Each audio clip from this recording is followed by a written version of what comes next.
Garlic, Scott? You go put on makeup.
Hello, Scott Richardson from Bullfinch's Restaurant in Sudbury.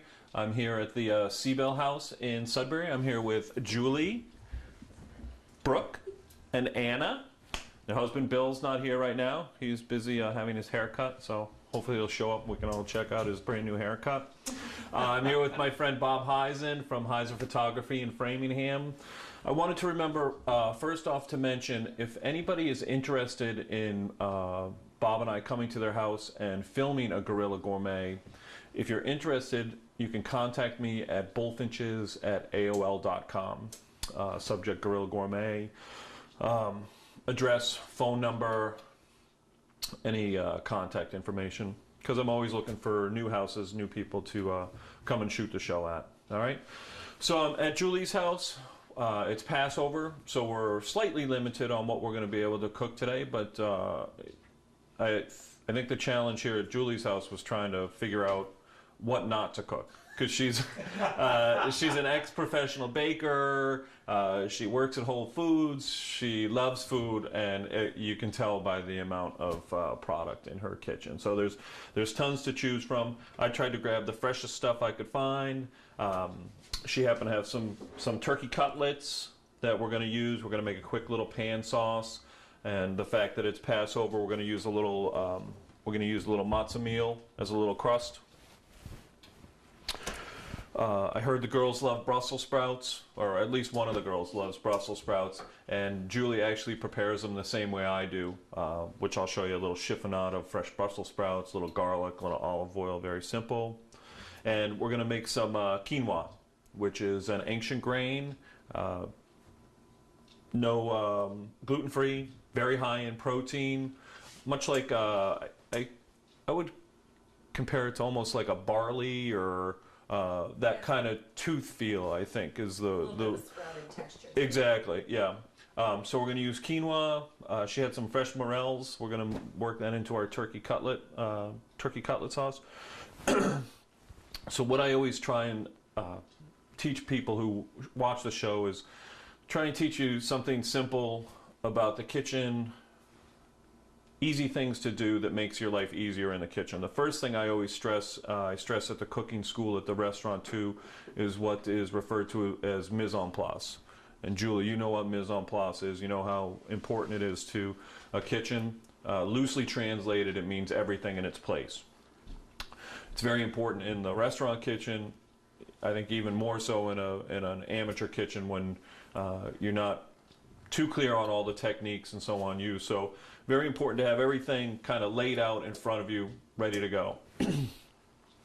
I've said before that I don't cook from recipe, but if you do cook from recipe, I always recommend read the recipe through a couple, 3 times before you start doing it. That way you kind of have a general idea of the direction you're going in, what you're going to be doing, the next step in the process, and so on. So it makes life much easier. I've been doing it for quite some time, so I kind of know. But it's always helpful to have everything out, ready to go. Try and think backwards when I'm preparing dinner, and I know that's one of the frequent questions I get is how do you make sure everything is ready at the same time? And generally, not everything is perfectly ready at the same time, but you can time it as best you can, and that's why they have a low setting on the oven and on the burner, so you can keep it warm until everybody's ready. The turkey cutlets are going to be quick. The Brussels sprouts are going to be relatively quick. Probably the quinoa is going to take the most time, so that's something I'm going to start first. All right. So I just found fresh red pepper. I'm going to dice a red pepper. Show you some quick